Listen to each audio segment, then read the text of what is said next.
Live on Channel 5. This is the 10 o'clock news with Deborah Norville. Coming out revealing secret negotiation between the Nazis and the Zionists in 1933, which allowed German Jews and their assets to go to Palestine. Rich Samuels joins us tonight with the story of the controversy behind the book and the author's struggle to write it. Rich? Deborah, with the rise of Adolf Hitler to power in the spring of 1933, the Jews of the world were faced with a dilemma. They could raise a cry of protest, a cry few would heed, or they could make a deal with Hitler, a deal that would bring a step closer their dream of an independent Jewish state. American Jews marched calling for the boycott of all German exports. Jews throughout Europe echoed that call. So did Jews everywhere. But a group of Zionists at the same time was quietly negotiating an agreement with the Nazis to allow the immigration of German Jews and the transfer of their assets to Palestine. That deal, reported in August 1933, was the transfer agreement. Palestine, sparsely settled by Jews at the time, was radically changed as a result. I lived in Palestine from 1933 to 1936, and we saw every week transports of German Jews coming to settle in Palestine. German Jewish settlement of Palestine was, for a time, official Nazi policy. These photos of Jewish life in Palestine, along with a lengthy text, appeared in 1934 in the Berlin paper Der Angriff. A Nazi Visits Palestine was the title of the multi-part series. A medal was struck by Goebbels in commemoration. On one side, the swastika. On the other, the Star of David. Hitler demanded one concession for the transfer agreement, that the call for a boycott of the Reich, raised by Jews here and elsewhere, be rejected by the Zionists. The Zionists made that concession. And so, while Nazis were marching in Germany, and while Jews were marching here, diplomacy was writing a more important story. In the Mediterranean, where the dream of a nation-state for Jewish people came a step closer to reality. The story in this book some will find hard to accept. You've never been told what the origin of Nazi is. NA is National Socialism, which was the German Nazis.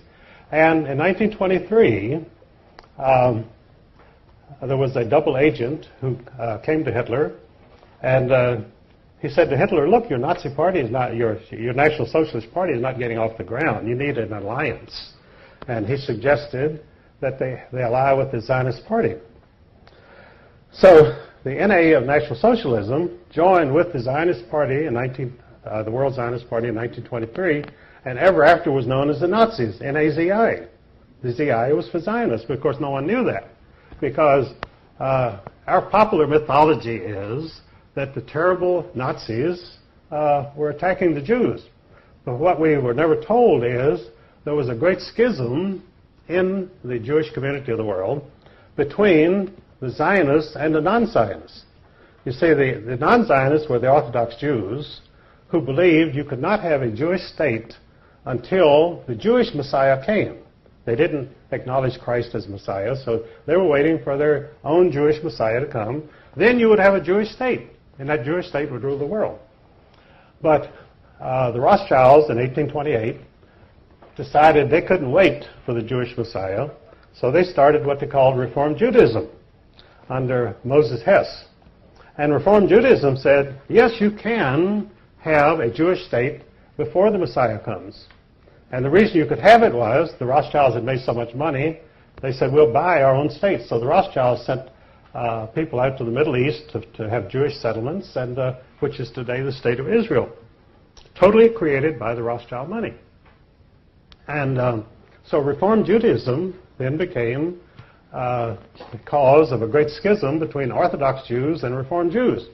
Now, no one has ever told you this, I'm sure, but you think that the Jewish community is monolithic. In fact, it's split sharply down the middle. But even today, they have riots in the Jewish parliament between the Orthodox Jews and the Reform Jews.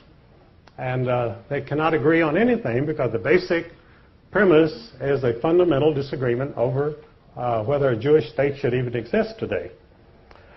So in Germany in 1923, the German Jews were quite prosperous and quite happy, and they were not interested in becoming Zionists, and they were not interested in going to Palestine. After all, they had beautiful mansions in Germany. They had symphony orchestras, they had art, they had everything, and they were accepted in the community. As Ezra Pound said, Germany was the least anti-Jewish country in Europe. When you went over into Poland and Russia, you had very strong feeling against Jews. But in Germany, they were accepted and happy, so why would you ever have an anti-Jewish government in Germany? And of course, Hitler, allying himself with the Zionists, he said, after all, you're right. He said, we have the same goals. And so he allied with the Zionist party, and the mission of the Nazis was to force the anti-Zionist Jews to accept Zionism. And this is what the concentration camps were about. They put the anti-Zionist Jews in the concentration camps, and they were placed under the direct administration of the Sonderkommandos, who were the Zionist Jews. So the concentration camps were run by the Zionist Jews in order to punish and get rid of the anti-Zionist Jews, which they did. And of course, that's a part of the Holocaust that you were never told, that this was a fundamental Jewish disagreement, which the German people, that Daniel Goldhagen wrote a book in which he said all Germans cooperated in their anti-Jewish feeling and the Holocaust, which was not true at all. The Germans did not even know what was going on, most of them. It's just like in the United States, when we were perfecting the atomic bomb and bombed Hiroshima and Nagasaki, the American people knew nothing about it. It was forbidden to mention the atomic bomb. I was serving in the Air Force at that time. We never heard of any atomic mission or atomic bomb until the bomb was dropped on Hiroshima. So you could say the American people are guilty of the greatest atrocity, the dropping of the atomic bomb on Japanese civilians. But that isn't true. The American people knew nothing about it. I knew nothing about it in the Air Force. And I was right there. So these things go on without the knowledge of the people or the approval of the people. But of course, they have to accept the results. These things happen, and you're stuck with it. So this is the real story of Zionism, that the Nazis... So then, well, if the Nazis had allied with Zionists, why didn't the Nazi party survive? Well, what happened was, in 1945, after the German military was defeated, they brought in the German leaders, the German generals, at the Nuremberg trials, tried and convicted and executed them. They had to execute them because they didn't want them around to testify that about the alliance between the Nazis and the Zionists. So they had to die, and they were executed for that reason. Because, they told about the atrocities that the German generals had committed. But German generals are like any other generals. They don't really commit atrocities. The troops under their command may commit atrocities, but they don't commit any atrocities themselves. These German generals didn't go around shooting Jews or anybody else. But they were executed, and so the Zionist secret was safe. And now the Zionists were now in command of the world because their National Socialist allies were now gone from history, and the Zionists had a free reign, so they set up the State of Israel. And in fact, some Jews themselves even claim that there should be a statue to Adolf Hitler in Israel because he created the State of Israel, which is absolutely true. Without Adolf Hitler, Israel would not exist. The Jews would still be dispersed and they would have no country. But George Steiner, a very famous Jewish writer, proposed this about 10 years ago. He said, why don't they put up a statue to Adolf Hitler in Israel? Well, they're not likely to. And because there again, the big job of the criminals is to keep the truth from the people. They want, not only do they want you not to find out anything, but they flood you with disinformation. Most of the stuff that you get in the press is absolute lies. And if it's not lies, it's spin or distortions. In other words, they give you 10% of the truth, and the rest is all distortions. And they demonize people so that you're filled with anger against the Holocaust people who murdered all the Jews in Germany. And people do get very angry because of these things. And they don't even know what they're angry about because they're not told the facts.